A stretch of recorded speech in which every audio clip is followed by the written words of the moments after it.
നടന്ന സംഭവം. ഇപ്പോ വേറൊരു വിഷയം നടക്കുന്നുണ്ട് വീട്ടിൽ, ചിലപ്പോൾ നിങ്ങൾ കണ്ടു കാണും, കുടുംബം ഏറെ നിൽക്കുക. അത് ഞാൻ പറഞ്ഞു ഇതിന് പ്രതികരിക്കില്ലേ എന്ന് പറയുന്ന ഒരു മോൾ പ്രതികരിച്ചു പോയി. അപ്പോൾ ഞാൻ ഈ വീഡിയോ ആരും സ്കിപ്പ് ചെയ്യാതെ മൊത്തം ഇരുന്നത് കാണണം. ഇത് ഈ ഒരു ഇന്റർവ്യൂ കൊടുക്കാനുള്ള കാരണം എന്താണെന്ന് വെച്ചാൽ അറിയാലോ, CJP വിഷയങ്ങളും കാര്യങ്ങളും ഒക്കെ നിങ്ങൾക്ക് എല്ലാവർക്കും നല്ല രീതിയിൽ അറിയാലോ. ഇപ്പോൾ പുള്ളിക്കാരനൊരു BJP നേതാവാണല്ലോ. അപ്പോൾ അതിനുവേണ്ടി പുള്ളി ആദ്യം ഒരു പോസ്റ്റ് ഇട്ടിട്ടുണ്ടായിരുന്നു, കാശ്മീർ ഒതുക്കാങ്കിലാണോ ഡൽഹി എന്നുള്ള രീതിയിൽ. അതിനെല്ലാം നമ്മൾ നല്ല രീതിയിൽ മറുപടി കൊടുത്തിട്ടുണ്ടായിരുന്നു. അതിന് പുള്ളിക്കാരൻ ഇപ്പോൾ ഒരു ഇന്റർവ്യൂ കൊടുത്തിട്ടുണ്ടായിരുന്നു, 54 മിനിറ്റിൽ ഉള്ളൊരു ഇന്റർവ്യൂ. ആ ഇന്റർവ്യൂവിനകത്ത് അമ്മൂമ്മയെ കുറിച്ച് കുറച്ച് കാര്യങ്ങളൊക്കെ പറയുന്നുണ്ട്. അതുകൊണ്ട് ഈ വീഡിയോ ആരും സ്കിപ്പ് ചെയ്യാതെ മൊത്തമായിട്ടിരുന്ന് കാണുക. പിന്നെ അതുപോലെ തന്നെ ഈ ഫാമിലിയെ ഇഷ്ടമല്ലാത്തവർ നിങ്ങളുടെ അഭിപ്രായം ഒന്ന് കറക്റ്റായി, ഇഷ്ടമല്ലാത്തവന്നല്ല, നിങ്ങളുടെ അഭിപ്രായം എന്തായാലും ഒന്നിന് കമന്റ് ബോക്സിൽ കൊടുക്കുക. ഇഷ്ടമല്ലാത്തവർ ലൈക്ക് അടിച്ചാൽ മാത്രം മതി, ഒന്ന് കാണാൻ വേണ്ടിയാണ്. ഇഷ്ടമല്ലാത്തവർ മാത്രം കണ്ടാൽ മതി, അല്ലാത്തവർക്ക് സ്കിപ്പ് അടിച്ചു പോകാം. ഓക്കെ, കാരണം വന്ന ആൾക്കാരെ പറ്റിക്കുന്ന ഒരു ഇതായിട്ട് എനിക്കിപ്പോൾ വന്നു തോന്നുന്നുണ്ട്, ഉള്ള കാര്യം പറയാലോ. പിന്നെ അതുപോലെ തന്നെ CJP സമരത്തിന് വന്നിട്ട് താങ്കൾ പറഞ്ഞ കുറേ ന്യായങ്ങളുണ്ട്. ഒരിക്കലും ഒരു മനുഷ്യനെ അക്സെപ്റ്റ് പോലും ചെയ്യാൻ പറ്റാത്ത കാര്യങ്ങളാണ്. അവിടെ ദേശാഭിമാനി വന്നിട്ട് ഈ പറയുന്ന മുസ്ലിംസിനെ വെച്ചിട്ടുള്ള കുറേ കാര്യങ്ങളൊക്കെ അങ്ങോട്ടും ഇങ്ങോട്ടും ഒക്കെ പുള്ളിക്കാരനൊന്ന് റൂട്ട് വിടാൻ വേണ്ടി ശ്രമിക്കുന്നുണ്ടായിരുന്നു. അതിനെക്കുറിച്ചൊക്കെ ഞാൻ വിമർശിച്ചിട്ടുണ്ടായിരുന്നു. ഇൻസ്റ്റയിൽ അതിനെ കുറിച്ചുള്ള വീഡിയോസും കാര്യങ്ങളൊക്കെ ഇടുകയൊക്കെ ചെയ്തിട്ട് ലോങ് വീഡിയോ ചെയ്യാൻ പറ്റിയില്ല.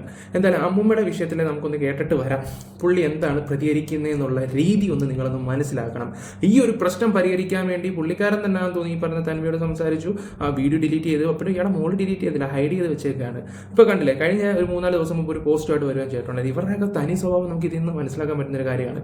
കാരണം എങ്ങനെയെങ്കിലും ആ സമയത്ത് ഒതുക്കി തീർക്കാതെ കഴിഞ്ഞിട്ട് അവസരം കിട്ടുപോയിട്ട് പണിയുക എന്നുള്ള രീതിയിൽ. അപ്പോൾ ഒരു കാര്യം ഞാൻ പറയാം, തൻവി എന്ന് പറയുന്ന പെൺകുട്ടി ഒറ്റയ്ക്കായിരിക്കണം ഇവരോട്ട് ഫൈറ്റ് ചെയ്യേണ്ടത്. ഒരു അവസരം കിട്ടിക്കഴിഞ്ഞാൽ ഇവർ തൻവിക്കായിട്ട് പണിയേക്കും, ഉറപ്പാണ്. അത് സോഷ്യൽ മീഡിയയിൽ കൂടെ തന്നെ ചിലപ്പോൾ നമ്മുടെ വായ കൊണ്ട് തന്നെ ചിലപ്പോൾ തൻവിക്കെതിരെ സംസാരിപ്പിക്കുന്ന രീതിയിലുള്ള കഴിവുള്ളൊരു മനുഷ്യനാണ്. എന്തായാലും താങ്കൾ പറയൂ, താങ്കളുടെ വീഡിയോസൊക്കെ ജനങ്ങളൊന്ന് കാണട്ടെ. തെറ്റില്ല, കാരണം എന്റെ മൂത്ത മോൾ പ്രതികരിച്ചപ്പോൾ എന്നൊക്കെ പലരും പറഞ്ഞു അത് ചെയ്യണ്ടായിരുന്നു. ഞാൻ പറഞ്ഞു അത് നിങ്ങളുടെ ആംഗിളാണ്. ഇന്ന് എനിക്ക് 58 വയസ്സ്, അവർക്ക് 30 വയസ്സുമാണ്. ഈ ആദ്യത്തെ പെൺകുട്ടി ജനിക്കുമ്പോൾ പറയും അച്ഛന്റെ ഫീമെയിൽ വെർഷനാന്ന് പറയും. അങ്ങനെയാണെങ്കിൽ എന്റെ 30ാമത്തെ വയസ്സിൽ ഞാൻ ചിലപ്പോൾ വീട്ടിൽ കയറി ചവിട്ടി കൂട്ടിയത്. അതെ, സ്വന്തം ഭാര്യയുടെ അമ്മയാണ് വീട്ടിൽ കയറി കൂട്ടിയാൻ എൻ്റെ 30ാമത്തെ വയസ്സിനുള്ള രീതിയിലാണ് പുള്ളി ഉദ്ദേശിക്കുന്നത്. അങ്ങനെയാണ് ഇപ്പോൾ ആൾക്കാരെ സംസാരിക്കുകയും ചെയ്യുന്ന ഒരു കാര്യം. മാസാവാൻ നോക്കുമ്പോൾ കൃഷ്ണകുമാരെ സോഷ്യൽ മീഡിയ വന്നിട്ടാണ് ഇതൊക്കെ സംസാരിക്കുന്നത് എന്നുള്ളൊരു ബോധം നിങ്ങൾക്ക് ആദ്യം വേണം. നിങ്ങൾക്ക് ആ ഒരു ബോധമില്ല. നിങ്ങളുടെ ഈ എല്ലാവരും ഇങ്ങനെയാണോ ഞാൻ അറിയാൻ പറ്റുകൊണ്ട് ചോദിക്കുകയാണ്. തിങ്കളാഴ്ച ദിയ ആണെങ്കിൽ ചൊവ്വാഴ്ച ഈ പറയുന്ന അഹാന ആയിരിക്കും, ബുധനാഴ്ച സിന്ധു ആണെങ്കിൽ അടുത്തത് ഈ പറയുന്ന അൻസു ആയിരിക്കും. എല്ലാ ആഴ്ചയിലും ഓരോ വ്യക്തികൾ നല്ല രീതിയിൽ ഏറി പോകുന്നുണ്ട്. എന്തായാലും ഞായറാഴ്ച ദിവസങ്ങളിൽ പുള്ളി ആയിരിക്കും ഏറി പോകുന്നത്. ഇന്നലെ മൊത്തം പുള്ളിയായിരുന്നു സോഷ്യൽ മീഡിയ മൊത്തം ഏറിലായിക്കൊണ്ടിരുന്നത്. പറയുന്ന ചില കാര്യങ്ങൾ ഒന്ന് ആലോചിച്ച് നോക്കണം. പിന്നെ നിങ്ങൾ ആലോചിക്കണം, നിങ്ങളൊരു നേതാവാണ്. 2 വട്ടം നിങ്ങൾ ഇലക്ഷനിൽ നിന്നൊരു വ്യക്തിയാണ്. ട്രിവാൻഡ്രത്ത് ഇലക്ഷനിൽ നിന്ന് തോറ്റുവരെയുള്ള ഒരു വ്യക്തിയാണ്. നിങ്ങൾ ആലോചിച്ചോണം, ഇപ്പോൾ ഒരു സ്ഥാനത്തിരിക്കുന്ന ഒരു വ്യക്തിയാണ്. ഇപ്പം ഒരു സ്ഥാനത്ത് ഇരിക്കുന്ന ഒരു വ്യക്തിയാണ്. ഈ അടുത്ത സമയത്ത് മോദിയെ പോയി കാണുകയും സംസാരിക്കുകയൊക്കെ ചെയ്ത് അത്യാവശ്യം നല്ലൊരു പൊസിഷനിൽ ഇരിക്കുന്ന ഒരു വ്യക്തിയുടെ വായിന്ന് വന്ന വർത്തമാനമാണിത്. ഒരിക്കലും നമുക്കിത് അംഗീകരിക്കാൻ പറ്റത്തില്ല കൃഷ്ണകുമാറെ. ഒരു മനുഷ്യർക്ക് പോലും നിങ്ങളെ അക്സെപ്റ്റ് പോലും ചെയ്യാൻ പറ്റത്തില്ല. നാളെ നിങ്ങൾ ഇലക്ഷൻ നിൽക്കുമ്പോൾ നിങ്ങൾക്ക് കണ്ടോ, ജനങ്ങൾ അതിനുള്ള മറുപടി തരും. നിങ്ങളെ കുറിച്ച് കൂടുതലും സപ്പോർട്ട് ചെയ്ത് സംസാരിച്ച ഒരു വ്യക്തിയാണ്. ആ വീട്ടിൽ കുറച്ചും കൂടെ വിവരം ബോധം, അയാൾ ഓപ്പണായിട്ട് സംസാരിക്കുന്ന നിങ്ങൾ വിവരം ബോധമുള്ളൊരു വ്യക്തിയാണ് എനിക്ക് തോന്നിയിട്ടുണ്ടായിരുന്നു. പക്ഷേ നിങ്ങളത് ഓരോ ദിവസം കഴിയുമ്പോൾ തെറ്റിപ്പിച്ചുകൊണ്ടിരിക്കുകയാണല്ലോ മനുഷ്യ എന്ന് ഓർക്കുമ്പോഴാണ്. എൻ്റെ മകളാണ് അവിടെ ചെന്ന അമ്മൂമ്മ അത്രയും പറഞ്ഞപ്പോൾ മകളാണെന്നുള്ള രീതിയിലാണ്. എനിക്ക് വേറൊരു സാധനം കൂടെ കേൾപ്പിച്ചു തരാം. എന്റെ കൊടുത്തറയില്ലേ ചെയ്തോളൂ, മാത്രമല്ല എന്റെ ഭാര്യയ്ക്ക് സമാനമായിട്ട് നിങ്ങളുടെ മോള് തന്നെ പറയാം. കണ്ടോ, നിങ്ങളുടെ മോളാണ് ഭാര്യയ്ക്ക് പറയാമോ എന്നുള്ള രീതിയിൽ. അതിൻ്റെ അർത്ഥം എന്താണ് ഒന്ന് ചിന്തിച്ചു നോക്കി, അതിൻ്റെ അർത്ഥം വേറെയാണ് മനുഷ്യ. അതും കൂടെ നിങ്ങളൊന്ന് ആലോചിച്ച് നോക്കിയാൽ കുറച്ചും കൂടെ നല്ലതായിരിക്കും. എന്തായാലും എനിക്ക് ഈ ഒരു സംസാരത്തിനോടൊന്നും എനിക്ക് വലിയ യോജിപ്പും കാര്യങ്ങളൊന്നുമില്ല. കാരണം വിവരക്കേടാണല്ലോ നിങ്ങൾ വിളിച്ചു പറയുന്നത്. എനിക്കിപ്പോൾ മനസ്സിലായുള്ളൂ എല്ലാം നിങ്ങളിൽ നിന്നാണ് കിട്ടാൻ പോകുന്നതെന്നൊക്കെയുള്ള ഇത് നിങ്ങളിൽ നിന്നാണ് ഇതെല്ലാം കിട്ടിയെന്നുള്ളത് ഈ ഒറ്റ സംസാരത്തിൽ നമുക്ക് മനസ്സിലാക്കാൻ പറ്റും. ഒരു BJP നേതാവാണ്. നാളെ ഒന്ന് ജയിച്ചു കഴിഞ്ഞാൽ ഇവിടെ നാട്ടിലെ ആൾക്കാരെ ഭരിക്കേണ്ട ഒരു വ്യക്തിയാണ്. നിങ്ങളെപ്പോലുള്ള ആൾക്കാരുടെ കയ്യിലൊന്നും കിട്ടരുത്. കാരണം സ്വന്തം വീട് പോലും നന്നാക്കാൻ പറ്റാത്ത ഒരു വ്യക്തിക്ക് പിന്നെ എങ്ങനെ നാട് നന്നാക്കാൻ പറ്റും? അറിയാൻ പറ്റുകൊണ്ട് ചോദിക്കുകയാണ്. അവിടെ അമ്മൂമ്മയുടെ ഈ പറയുന്ന തൻവി ഒരു വീഡിയോ ഇട്ട് അവിടെ അമ്മൂമ്മയോ നിങ്ങളുടെ കുടുംബക്കാരെ ആരും ഇവിടെ മെൻഷൻ ചെയ്തിട്ടില്ലായിരുന്നു. നിങ്ങളുടെ മകൾ വന്നിട്ടാണ് സോഷ്യൽ മീഡിയ പോലെ അമ്മൂമ്മ അങ്ങനെ പറഞ്ഞു മറ്റേ പറഞ്ഞു മറിച്ച് പറഞ്ഞു എന്നും പറഞ്ഞിട്ടുള്ള രീതിയിൽ സംസാരിക്കുകയൊക്കെ ചെയ്തത്. അതിനെയാണ് ജനങ്ങൾ ഒട്ടും അക്സെപ്റ്റ് ചെയ്യില്ല. കാരണം ബിച്ചെന്ന് പറയുന്നു, അത് പറയുന്നു, പിന്നെ കുഴിയിലോട്ട് കാലെടുത്ത് വെക്കാൻ പോകുന്ന തള്ള പോയാൽ എന്താ ആ ഒരു മൈൻഡ് സെറ്റ് സംസാരിച്ചാൽ നിങ്ങളുടെ മകളെ ഞങ്ങൾ എങ്ങനെ അക്സെപ്റ്റ് ചെയ്യും? ഒരു മനുഷ്യനും വിവരവും ബോധമുള്ള ഒരു ആളും അക്സെപ്റ്റ് ചെയ്തില്ല. അതേപോലെ തന്നെ നിങ്ങളുടെ ഭാര്യ ഈ പറയുന്ന അമ്മൂമ്മ അച്ഛനുമായിട്ടുള്ള അങ്ങോട്ടും ഇങ്ങോട്ടും അടിക്കുന്ന വീഡിയോ എടുത്ത് നാട്ടുകാർക്ക് കൊടുക്കുക, ഇതൊക്കെ ഏതോ ഒരു സ്ട്രേഞ്ചറിന് കൊടുക്കുക എന്ന്, വീട്ടിലെ പ്രശ്നങ്ങൾ വീട്ടിൽ ഒതുക്കാൻ നോക്കണം. അപ്പം ഒന്ന് ആലോചിച്ച് നോക്ക് എത്രമാത്രം മെച്യൂരിറ്റി ഉള്ളതെന്ന് സിന്ധുവിന്. സിന്ധു മേഡത്തിന്? നിങ്ങൾ അതും കൂടെ ഒന്ന് ആലോചിച്ച് നോക്ക്. ആദ്യം ഞാനൊരു കാര്യം പറയാം, നാട്ടിലെ ജനങ്ങൾക്ക് വേണ്ടി അല്ലെങ്കിൽ ആൾക്കാർക്ക് വേണ്ടി സംസാരിക്കാനോ ഇൻ്റർവ്യൂ വന്നിരിക്കുമ്പോൾ നമ്മളൊന്ന് ആലോചിച്ച് നോക്കേണ്ട ഒരുപാട് കാര്യങ്ങളുണ്ട്. നമ്മൾ ഓക്കെയാണോ? നമ്മുടെ ചുറ്റുപാടത്ത് ഓക്കെയാണോ? നിങ്ങളുടെ ആൾക്കാർ എന്തൊക്കെയാണ്, വീട്ടുകാരൊക്കെ എന്തൊക്കെയാണ് പറയുന്നതൊക്കെ ഒന്ന് ചിന്തിച്ച് നോക്കിയാൽ നിങ്ങൾക്ക് അത് മനസ്സിലാക്കാൻ പറ്റുന്നതാണ്. ഇനി അടുത്ത ക്ലിപ്പ് ഞാൻ വെച്ച് തരാം. ഞാൻ ഭയങ്കര പ്രതികരണത്തിലാണ്. ഞാൻ പറഞ്ഞു വെച്ചാൽ ഞാൻ രാവിലെ എന്നും എണീക്കും, രാത്രി കിടക്കുന്നതിന് ഞാൻ 2 തവണ നന്ദി പറയും. കാരണം ഇത്രയും സുന്ദരമായൊരു ജീവിതം എനിക്ക് തന്നതിന് അതിയായ നന്ദി പറയും. അതെ, ലോകം മൊത്തം എത്ര ജനങ്ങളാണോ നിങ്ങളെ കുറ്റം പറയുന്നത്? നിങ്ങൾ എത്ര ആൾക്കാരാണ് കുറ്റം പറയുകയൊക്കെ ചെയ്യുന്നത്? നിങ്ങളൊന്ന് ആലോചിച്ച് നോക്കിയേ. എനിക്ക് തോന്നുന്നു സോഷ്യൽ മീഡിയ നിങ്ങളെക്കുറിച്ച് ഞാൻ ഒരുപാട് നല്ല പറഞ്ഞിട്ടുണ്ട്. പ്രത്യേകിച്ച് നിങ്ങളൊരു കോളേജിൽ ചെന്ന സമയത്ത് അവിടുത്തെ SFA പിള്ളേർ നിങ്ങളെ കേട്ടായിരുന്ന സമയത്ത് നിങ്ങളൊരു സ്പീച്ച് നടത്തിയിട്ടുണ്ടായിരുന്നു കൃഷ്ണകുമാരെ. അതിന് ഞാൻ കൈയടിച്ചൊരു വ്യക്തിയാണ്. അംഗീകരിച്ചാണ്. എൻ്റെ എല്ലാ വീഡിയോയിലും ഞാൻ അത് പറയുന്ന ഒരാളാണ്. അത് ഇപ്പോൾ ആ പിള്ളേർ ചെയ്തതിൽ ഒരു തെറ്റുമില്ലെന്ന് എനിക്ക് തോന്നുന്നുണ്ട്. കാരണം നിങ്ങളുടെ വായിൽ നിന്ന് വരുന്ന അതുപോലത്തെ വിവരക്കേടാണ്. എനിക്ക് തോന്നുന്നു ഒരു നല്ലൊരു മനുഷ്യനാണ് ഈ ഒരു ചാണകത്തിൽ പോയി ചവിട്ടിയതിന് ശേഷമാണെന്ന് തോന്നി ഇങ്ങനെ ആയെന്നാണ് എനിക്ക് തോന്നുന്നത്. പിന്നെ ഒരു കാര്യം കൃഷ്ണകുമാരെ, വന്ന വഴി മറക്കരുത്. പണ്ട് ദൂരദർശനിലെ കഥയൊക്കെ ഞാനും കേട്ടതാണ്. എങ്ങാണ്ട് ഒരാൾക്ക് വണ്ടി എങ്ങാണ്ട് നന്നാക്കി കൊടുക്കാൻ വേണ്ടി ചെയ്താൽ അദ്ദേഹം ഒരു കാർഡ് തന്നു. അത് ഒരു ദൂരദർശൻ ഓണറായിരുന്നു. പിന്നെ അവിടെ നിന്ന് ജോലി ചെയ്തു, പിന്നെ സീരിയലിൽ കയറി, പിന്നെ സിനിമയിൽ കയറി. ഇപ്പോൾ ഈ ഒരു പൊസിഷനെ വരെ എത്തിയിട്ടുണ്ടെങ്കിൽ വന്ന വഴി നിങ്ങൾ മറക്കരുത്. നിങ്ങൾ മറക്കുന്ന ഒരു വ്യക്തിയാണ് നിങ്ങളുടെ ഈ സംസാരത്തിൽ നിന്ന് വ്യക്തമാക്കാൻ പറ്റുന്നുണ്ട്. എല്ലാം ഉണ്ട്, ഞാൻ നോക്കിക്കഴിഞ്ഞാൽ എല്ലാം ഉണ്ട്. ചിലപ്പോൾ ഇതൊക്കെ കേട്ടത് നിങ്ങളുടെ മനസ്സിൽ തോന്നി ഇയാൾ ജോലി എന്നല്ല, എല്ലാം ഉണ്ടെന്ന് പറഞ്ഞിട്ട് കാര്യമില്ല കൃഷ്ണന്മാർ. നമ്മൾ കിടക്കാൻ നേരത്ത്, മരിക്കാൻ നേരത്ത് ഒരു ഗ്ലാസ് വെള്ളം കുടിച്ചു കിട്ട് മരിക്കുന്നതിനാണ് ഏറ്റവും കൂടുതൽ ഭാഗ്യമെന്ന് ഞാൻ കരുതുന്നത്. ഇതിപ്പം എന്താ പറയണ്ടേ, ഇപ്പം നിങ്ങളുടെ മോളെക്കാൾ ഒരു വയസ്സിന് ഇളയതാണ് ഞാൻ പറയുന്നതിനെ പറഞ്ഞു തരണമല്ലോ എന്ന് ഓർക്കുമ്പോൾ ഒരു വിഷമമുണ്ട് എനിക്ക്. ഓക്കെ, ഇപ്പൊ നമ്മളിത് സംസാരിക്കും ഇതുപോലെയൊക്കെ തന്നെ. ഞാൻ ദേഷ്യം വരും, വഴക്കൊക്കെ കൊടുക്കുകയാണ്. അത് സ്ഥിരമായിട്ട് ഇവളുമായിട്ടാണെങ്കിൽ പോലും എനിക്കോ ചെറിയ ഓട്ടൊക്കെ കൊടുക്കാതിരിക്കാൻ പറ്റത്തില്ല. കാരണം എനിക്കെന്റെ ദേഷ്യം വന്നാൽ, കാരണം ഞങ്ങൾ രണ്ടുപേരും വെച്ചാൽ ഇവർക്ക് ഇവളുടെ അഭിപ്രായം കൂടെ പറയും. എനിക്കത് ഇഷ്ടമാണ്. ഓക്കെ, ദേഷ്യമൊക്കെ അങ്ങോട്ട് വന്നു കഴിഞ്ഞാൽ അത് 4 പെൺമക്കളെ ഇരുത്തി, പണ്ടത്തെ ഒരു ഇന്റർവ്യൂ ആണ് കൈരളിക്കകത്ത്, 4 പെൺമക്കളെ ഇരുത്തിയിട്ട് അണ്ണൻ്റെ ഡയലോഗൊക്കെ കേട്ടില്ല, മാസ് കാണിക്കുന്നതാണ്. ഇതേ പരിപാടി തന്നെയാണ് പെൺപിള്ളേരും വീട്ടിൽ വന്നിട്ട് ഓരോ വ്ളോഗിൽ ഓരോ കാര്യങ്ങളൊക്കെ കാണിക്കുകയൊക്കെ ചെയ്യുന്നത്. കഴിഞ്ഞ CJPയിലെ ഈ ഒരു ഇന്റർവ്യൂ തന്നെ ഇയാളൊരു കാര്യം കൂടെ പറയുന്നുണ്ടായിരുന്നു. ഈ പറയുന്ന പിള്ളേരുടെ വിഷയമാണ്. പിള്ളേരുടെ വിഷയങ്ങൾ ഇതൊക്കെ എന്തിനാണ് ഇങ്ങനെ ഊതിപ്പിടിപ്പിച്ച് വിടുന്നത് എന്നുള്ള രീതിയിലാണ്. നിങ്ങളൊന്ന് ആലോചിച്ച് നോക്കണം. ഇയാളുടെ വീട്ടിലെ മോഷണം നടന്ന സമയത്ത്, നമ്മുടെ ദിയയുടെ ഓബയോസിയുടെ മോഷണം നടന്ന സമയത്ത് പോലീസ് എല്ലാ തെളിവുകളും കാര്യങ്ങളും പൊക്കിയപ്പോഴും ഇവരുടെ മക്കൾ എന്തെടുത്ത് ആ പെണ്ണുങ്ങളെല്ലാം വിളിച്ച് വീട്ടിൽ കൊണ്ടിരുത്തിട്ട് ചോദ്യം ചോദിക്കുന്നത്, ക്വസ്റ്റ്യൻ ചോദിക്കുന്നത്, അത് ചോദിക്കുന്നത്. കോടതി പോലായിരുന്നു ഇവന്മാരുടെയൊക്കെ സംസാരമൊക്കെ. അന്ന് കേരളത്തിലെ ജനങ്ങൾ, ഞാൻ ഉൾപ്പെടെ നിങ്ങളുടെ കുടുംബത്തിനും നിങ്ങളുടെ മക്കൾക്കും സപ്പോർട്ട് ചെയ്തതാണ്. നിങ്ങൾക്ക് നിങ്ങളുടെ കാര്യമൊക്കെ വരുമ്പോൾ അതുപോലെയൊക്കെ ചെയ്യുകയൊക്കെ ചെയ്യും. നാട്ടിലെ പിള്ളേർ അത്രയും കഷ്ടപ്പെട്ട് ഡൽഹി കിടന്ന് സമരം വെക്കുമ്പോൾ അതിനെതിരെ വേറെ രീതിയിൽ സംസാരിക്കുന്ന, ഞാൻ പറഞ്ഞാൽ കൂടിപ്പോ എന്തൊക്കെയോ എൻ്റെ വായിൽ നിന്ന് വരുന്നുണ്ട്. ഞാൻ ഒറ്റയടിക്ക് എല്ലാം പറഞ്ഞു പോകുന്നതേ ഉള്ളൂ. അടുത്ത ക്ലിപ്പ് വെച്ച് തരാം. പക്ഷെ ആ സമയത്ത് നമ്മുടെ ആണുങ്ങളുടെ ഒരു സംഭവം എല്ലാം കൂടുതൽ എനിക്കറിയില്ല. പൊതുവെ കാണുന്ന വെച്ചാൽ നമ്മൾ പറയും, ഞാൻ എപ്പോഴും പറയും, ഞാൻ പറയുന്നത് ചിലപ്പോൾ തെറ്റാണെങ്കിൽ 4 മിനിറ്റ് ഞാൻ സമ്മതിച്ചു. അത് കഴിഞ്ഞിട്ട് പറ.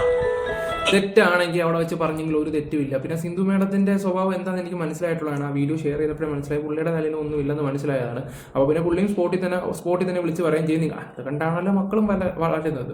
ആ കൂട്ടത്തിൽ ഇച്ചിരി ബഹുമാനം തോന്നുന്ന അഹാനയോടെയാണ്. അപ്പോൾ അഹാന പണ്ട് ഏറി പോയിട്ടുള്ള ഒരു വ്യക്തിയാണ്. പക്ഷേ പിന്നീട് ഓരോ ദിവസം വരുമ്പോൾ പുള്ളി നല്ല മെച്ചൂർഡായിട്ട് വരുന്നുണ്ടായിരുന്നു. ഇപ്പം അമ്മൂമ്മയുടെ കേസ് കേട്ട് വന്നപ്പോഴത്തേക്ക് അതും പോയി കിട്ടിയെന്ന് വേണമെങ്കിൽ പറയാം. ഇപ്പം മൊത്തത്തിൽ 3G ആയി എന്ന് പറയും. ആ ഒരു അവസ്ഥയിലാണ് പോകുന്നത്. ആ സമയത്ത് എനിക്ക് അടക്കാൻ പറ്റില്ല. എനിക്ക് ശരിയെന്ന് തോന്നുന്നതേ എനിക്ക് ചെയ്യാൻ പറ്റും. അടിപൊളി. എനിക്ക് ശരിയെന്ന് തോന്നുന്നത് ചെയ്യാൻ പറ്റും. സത്യം പറഞ്ഞാൽ ആർക്കും അങ്ങോട്ടും ഒരു കമ്മിറ്റ്മെന്റോ കാര്യങ്ങളോ ഇല്ലെന്നാണ് ഈ ഒരു വീഡിയോ നിന്ന് വ്യക്തം. എനിക്ക് ഇങ്ങനെയാണ്, എനിക്കത് ശരിയാവില്ല. എനിക്ക് എന്റേതായ വ്യൂ ഉണ്ട്. അത് കിച്ചു പറയുന്നത് വീട്ടിൽ വന്ന് സ്വകാര്യമായിട്ട് പറഞ്ഞാൽ മതി എന്നാണ് പറയുന്നത്. അതെ, സ്വകാര്യമായിട്ട്.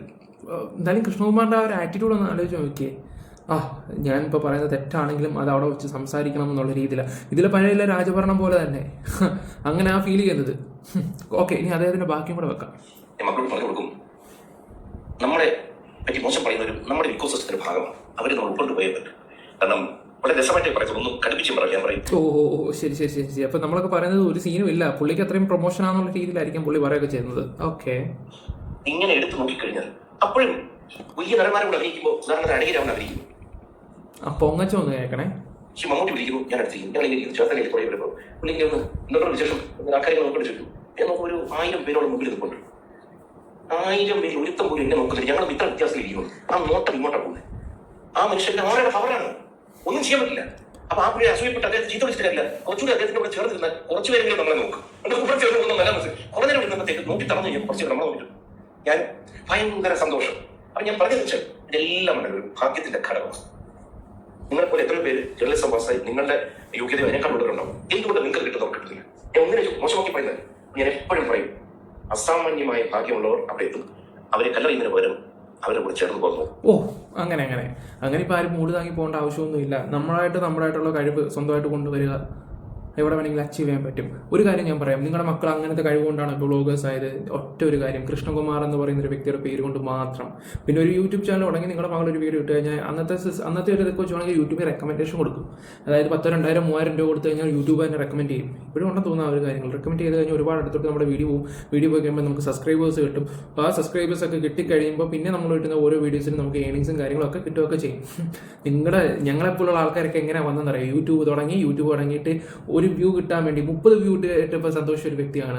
ഞാൻ 30 സബ്സ്ക്രൈബർ ആയപ്പോൾ എനിക്ക് സ്വർഗ്ഗം കണ്ട പോലായിരുന്നു. 100ാമത്തെ സബ്സ്ക്രൈബർ ആയപ്പോൾ എൻ്റെ ഒരു ഫ്രണ്ട് ദേവു എന്നെ വിളിച്ചിട്ട് എടാ കൺഗ്രാച്ചുലേഷൻസ് എന്ന് പറഞ്ഞിട്ട് അവൾ എനിക്കൊരു മെസ്സേജ്. അതൊക്കെ ഒരു വലിയൊരു സംഭവമായിട്ട് കണ്ടൊരു വ്യക്തിയാണ്.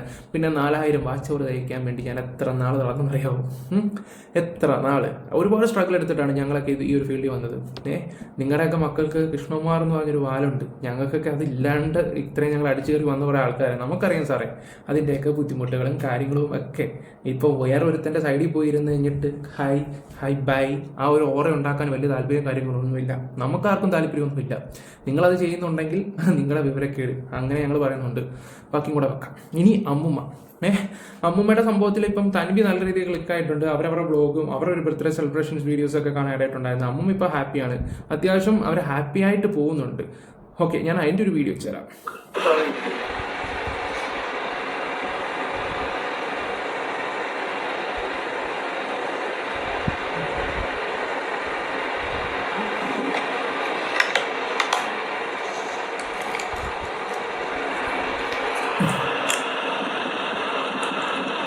എനിക്ക് തോന്നുന്നു അവരെ വിട്ടു പോയതിന് ശേഷം അമ്മൂമ്മ എനിക്ക് തോന്നുന്നു ചെറുപ്പക്കാരി ആയിക്കൊണ്ട് വന്നുകൊണ്ടിരിക്കുകയാണ്. പിന്നെ അവരുടെ ബർത്ത്ഡേ സെലിബ്രേഷൻ്റെ ഒക്കെ കുഞ്ഞിൻ്റെ ബർത്ത്ഡേ ആണെന്ന് തോന്നുന്നു. റിട്ടേൺ ഗിഫ്റ്റ്സ് ആണ് ഇതൊക്കെ. നമ്മുടെ റെസെറ്റ് ബൈ ആഗ്നസ് എന്ന് പറഞ്ഞവരാണ്.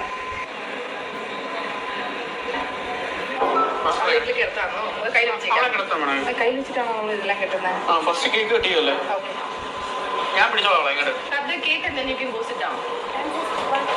It's okay, Annie. Come. Papa will show you something. So, do you want to cut the cake? Yes or no? Huh? No? You don't want to be in the video? So, it's relaxed?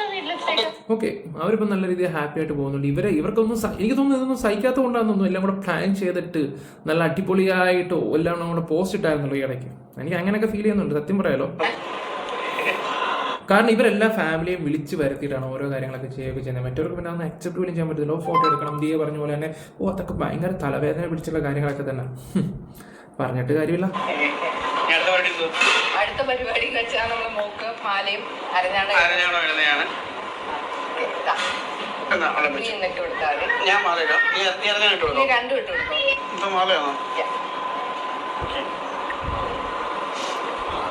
ഇതുവരെ മോളിത് മാലയൊന്നും ഇട്ടിട്ടില്ല.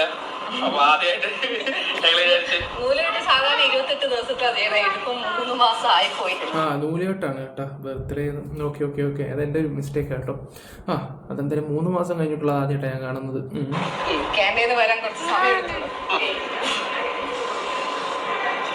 വലിയ മഴ.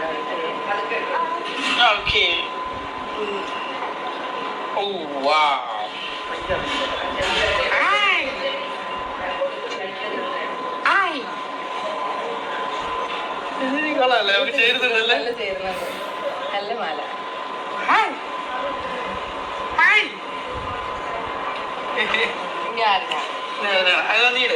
ഞാൻ ഒരു തരാം.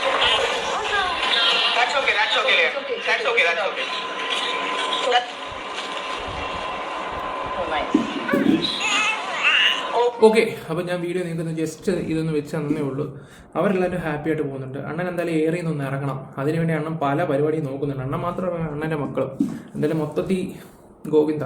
അപ്പോൾ guys, നിങ്ങളുടെ അഭിപ്രായങ്ങൾ എന്തായാലും കമന്റ് ബോക്സിൽ രേഖപ്പെടുത്തുക. Bye, love you all guys.